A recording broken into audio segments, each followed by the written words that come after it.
I think we all have an unhealthy relationship with the word no. And so I was at the mall like a few days ago, and so I'm like going to different stores and whatnot, looking at different sneakers, different clothes, all that stuff. And it's crazy because of course, part of me was like starting to feel some FOMO because of having to tell myself no, that I couldn't get certain things. And it was just interesting because what I started thinking about kind of after the fact, after I got home from the mall, I started thinking, man, it's one thing to say no to yourself, kind of like when you're at the mall, when you're going shopping, you're doing different things. But it's even harder to say no sometimes to other people, whether that other person is your significant other, whether it's your family or your friends. It made me think about how it's crazy because yes, I was in terms of shoes and stuff, I was able to be like, okay, no, like I'm not getting, these shoes or whatever. But it just made me think about how in life it can be even more difficult to tell other people no. It can be even more difficult to kind of set that boundary. Because the thing is, we tend to just get so deep in our heads that we tend to wonder, well, if I say no to this person, how are they going to think about me? Are they going to think I'm a loser? Are they going to think that I'm selfish? Are they going to all of a sudden make assumptions about my character? And so because of that, what ends up happening is that we end up saying no to a lot of things, or we end up saying yes to a lot of things that we wish we would have said no to in the first place. And sometimes we have life happen to us, and sometimes it's certain things will happen that will make it easier for us to say no. Like, for example, I feel like when I started dental school, it made it easier to say no to certain things because it made it easier to be like, oh, well, no, like I can't go hang with you guys because I have an exam tomorrow or I have something going on. And so it made it easier in that sense. But sometimes what happens when the reason for you to say no isn't really related to having, an exam or having work? How do you deal with saying no when you just don't want to go? How do you deal with saying no when you just need a night or a few days to kind of just chill out and to kind of recharge and take care of your mental? And so I really got to thinking about that. And what I was thinking, what I realized was technically when you say no to something, you're saying yes to something else. And vice versa. When you say yes to something, you're saying no to the other thing. And so what I realized was to get better at saying no to certain things, we have to realize, okay, what are we saying yes to by saying no to this thing? So if you know that you really just need a night to yourself, a night in to just relax, then you have to understand by saying no to your friends, by saying no, like, I'm not going to go out, I can't do those things today. By saying no, you're saying yes to giving yourself that time off, to giving yourself that time to recover and to kind of recoup. But if you say yes, okay, well, yeah, fine, like I'll just suck it up and I'll go out or whatever. If you go out or, whatever, then it's like you're saying no to having that time to rest, to recover, to recoup.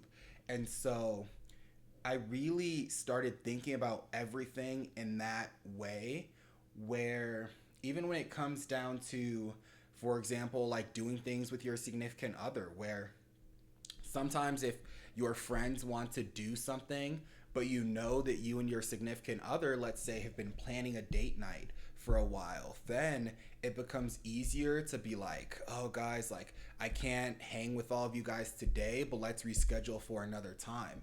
And so by saying no to your friends, you're prioritizing your significant other and you're saying yes to the plans that you guys already had figured out and everything. And I think that's just what's so neat about that, because I honestly, before, just a few days ago, I never really thought about it like that. I never really thought about it from the standpoint of, man, like when I say no to one thing, I'm actually saying yes to another thing. And so, yeah, I think it's really cool. And I think it's super important that we all learn how to get better at saying no, but also it's important that we get more intentional with what we say yes and no to. So it's important that we understand by saying no to one thing, we're saying yes to another thing. And by saying yes to one thing, we're inevitably saying no to another thing, if that makes sense. And so I think ultimately, to get better at saying no, we really do just have to get our priorities in order. And we need to understand that at the end of the day, it's okay sometimes to be selfish, and it's okay to put yourself first and to put your needs first, because ultimately, the best person that's going to look after you and look after your needs is you. And so, if you're so focused on looking after everyone else and keeping everyone else's feelings, you're basically tending to everyone else's feelings. You're not leaving anyone any room to look after you, or to check on you and things like that. And so this is why oftentimes I say with people pleasers, because this is something I'm still kind of working through myself. I'm still trying to get better with saying no to certain things and saying yes to other things and things like that. Because yes, there can be times where you really want to do something, but you understand that you need to do something else even more. You know what I mean? There can be other instances where sometimes you initially say no to something because you're like, oh no, like doing that one thing could take me outside of my comfort zone. But there's also instances that are beautiful where you say yes to doing something, whether it's trying a restaurant or whatever, something that's outside of your comfort zone, and you end up loving it. So it's always about just being intentional behind the decisions that you're making. And what I was gonna say before I kind of went on that tangent was, it gets so easy to, when you're a people pleaser, to focus on pleasing everyone else. But the problem is, with pleasing everyone else, the only person that you leave behind is yourself. So, in the process of constantly trying to keep other people's emotions in mind, in the process of constantly catering to other people, the only person that you're leaving starving is yourself. And, ooh, that's good. That's good. So, basically, I just came up with that on the spot too. But when you try to essentially cater to everyone else's needs, the only person you desert is yourself. And so it's super important to always keep yourself in mind when you're making decisions, and constantly think about, okay, what is best at this point in time?